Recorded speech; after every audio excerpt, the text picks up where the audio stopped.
Christi, I'm so glad we got a chance to catch up today. Thank you so much for joining us. Could you tell me a little bit about your WalkMe journey? So for those of you that know me already, maybe, I used to be a pastry chef for most of my life. And then when I was pregnant with my son, I got an opportunity to work at a software company. So I decided to make the switch.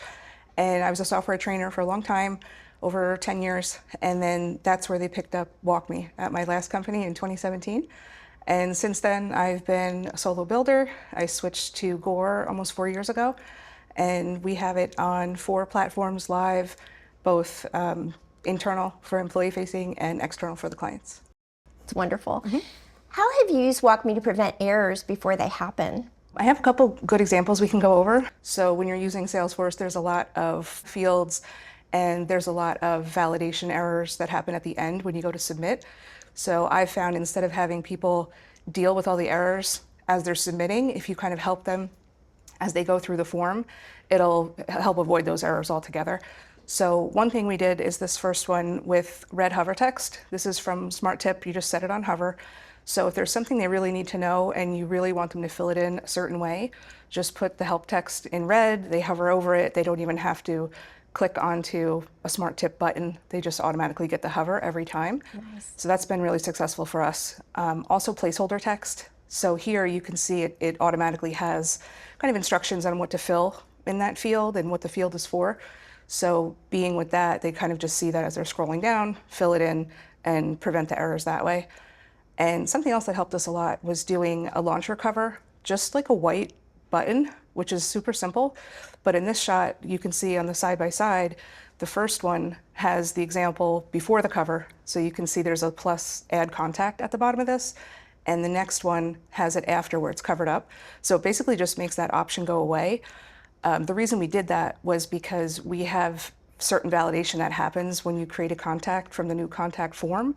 And that validation doesn't happen if you're not on the form. So we didn't want users adding contacts from anywhere. So anywhere that they see that little plus contact, that white launcher pops up automatically to cover it. So it just makes it invisible. So that's a great thing you could do too if you're trying to block people, block functionality. Nice. Great strategies for preventing errors. I love it. What is one process that got faster, easier, or smarter with WalkMe? So we've had a great success with our case automation for our medical department. It started in there and it's since spread throughout the company into other areas that also want to use automation. Basically what we were solving for was a large customer queue that they email in and they need somebody to reply back in regard to their tracking number, their back order, they requested a callback, things like that. And we just have people that go through that queue all day. So for them, they didn't need to know how to learn how to do it. They already knew the process. They just needed to know how to do it faster. So we came in with this, which actually started out on a meeting accidentally. Someone was just complaining about the caseload and the click number. And then in turn, I listened to that and I knew WalkMe could solve for it. So I reached out and showed her a little solution I set up, like a little set. And then they loved it. So we started with 2. Now we have 53. 2 years later, we have 53 automations. We've saved over 3,500 hours on a small team too. The team is less than 50 people. So it's over a week and a half of time per person. It's $165,000, 1.5 million clicks that we save people.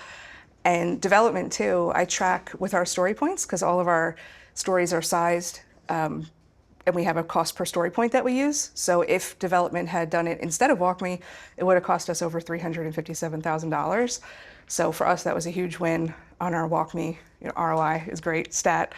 We have happy users. They really like the menu. Here you can see how they launch it. It has a Smart Tip mini menu. They just choose the process that they need. It runs the automation. Then they just kind of check it over, hit the send, and they're done.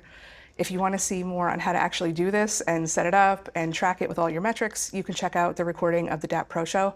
That's going to be in the resource link that I did last year that goes more in depth. That was a wonderful DAP Pro Show too. No, thanks. So Christi, when you get a stakeholder request, what questions do you ask? Do you have an intake form or how do you capture that information? Good question. I try to use this intake form all the time. This is just a sample of what I have. I made it with Smartsheet. It's free, I'm not affiliated with Smartsheet, but if you want to do the trial, you can check it out and set it up. But basically all these questions on here help me to get just key information on who's the contact, what's your email, what kind of help are you looking for.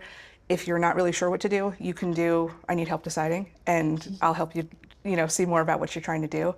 I did put a link also to a sample smart sheet in the resources, so you can click through it because all of these fields are dependent.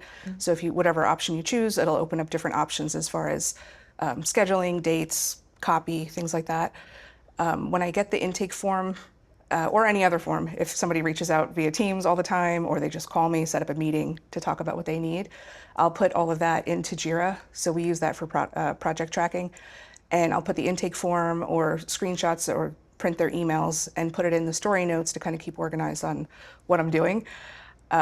Also, too, a lot of times people aren't familiar enough with WalkMe to know what it can really do. So I'm just constantly listening on meetings and just kind of seeing what people are saying, new features coming out, and I'll always proactively just reach out and say, hey, WalkMe could do this and solve for this. How do you decide what solution to build to solve a problem? I usually go with the path to the least confusion for people. As short and direct as possible is usually the way to go. That way you don't lose people along the way. Usually it winds up being a combo of a few different things. So I don't just do only a smart tip. I'll do a smart tip and a launcher and an announcement and put something in the help menu. I try to think of too, before I go with the solution, like what are they trying to solve? Are they trying to learn how to do a process more for a new person, or someone that hasn't done the process in a while, or are they trying to just get it done, like the automations, and just go through it quicker? I do also give suggestions all the time because people, like I said, don't really know exactly what WalkMe can do, so they really do value the suggestions. I always share results that we've had in previous solutions, so even if it's in a different software, I could reference our success in Salesforce just so they have an idea how it's going to perform. If you don't really know what to do, if you're brand new, you really don't know what to make at all, just make everything and then track it all and see what works for your users. You'll start to get a baseline data that way. And then from there, you'll be able to see trends and start to predict what you can do in the future. Thank you for sharing. Christi, share your top 3 WalkMe tips every builder should know. Okay, I would say be the most dependable and knowledgeable person you can be. That's what I always try to be myself. That way people know in confidence when they come to you that they're going to get a good result from you, and they're not going to doubt what you're saying. I always prove your worth with numbers because they talk. So I track everything all the time about monthly stats, yearly, year over year totals, just so I can easily say, with WalkMe, you saved this, or we achieve this percentage of adoption.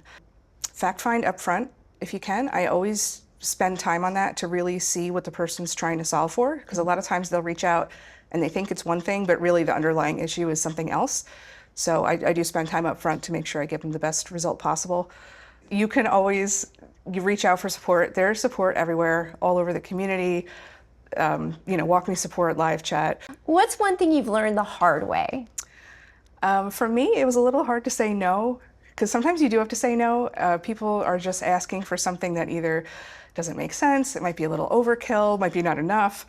They might want to schedule too many things at the same time. That frequently happens with me, where since we have multiple divisions in our company, they may want different things going for each division at the same time, but that user, some users are across the whole company, so they'll be getting all the messaging at the same time. So I do tell people no.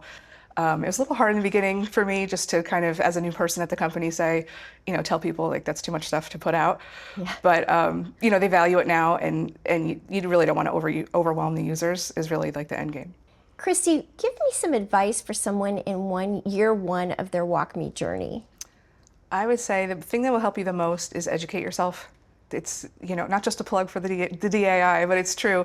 Sign up for classes, really attend webinars, events as much as you can, because the more you know before you need to know it, it's going to make it a lot easier when you're trying to build something, maybe with a shorter timeline, if you're not trying to research and build at the same time. Just kind of, know as much as you can, so you also know what the options are with WalkMe, so you can confidently tell people what to do. Christi, tell me, what makes someone a great builder? Well, it works for me. I happen to be a natural problem solver. Just since I've been young, I always kind of gravitated towards that. If you're a mom, you're definitely a problem solver. But also, I have a creative mind. I always was involved in, art, building. People that know me know I used to actually build houses, so I do a lot of that. I'm super organized, which I think helps just move your projects along. Not get bottlenecked, just write down what you need to do and get it done. I'm thoughtful in my solutions. I try to really provide the best solution with the least amount of intervention for the user, just get the most impactful solution. And also I'm just very detail oriented, which I think is very helpful. Just so you're putting out like a nice, clean result. There's no typos, there's no, grammatical mistakes. So kind of all of those things is really, who I am. That's a great list. Why does the work you're doing matter to you? What sparks the joy? Basically, I just love making people's lives easier. If they can enjoy their workday a little bit more, have some automations, take a little extra sip of coffee here and there throughout their day, I think that's a win. Selfishly, I love just hearing my statistics build up. I really like to track data and then, monthly and then also over time, so I can really see the impact that it's had since I started. Any final encouragement or inspiration for our builder community? If I can do this without a technical background, as a pastry chef, regular person, I'm not, some computer person that went to college and all of that, you can do it too. Just make a decision to invest in yourself and, change your career path if that's what you want to do, and just set the path for where you want to go. Excellent. Thank you so much, Christi. I loved our time together. Thanks, me too.